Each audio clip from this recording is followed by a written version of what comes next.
நீர்வண்ண கோலமாய் நின்ற திருமாலனே நேர்மலை திருநீர்மலையாம் திவ்ய தேசரூபனே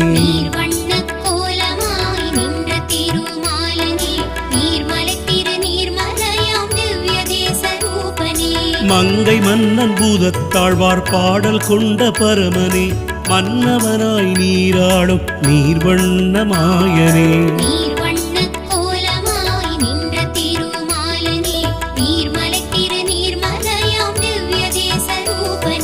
தங்கி நின்ற நீரினால் மங்கை மன்னன் தவமுடன் தங்கி போற்ற அருளளித்த நீர்வண்ண பெரு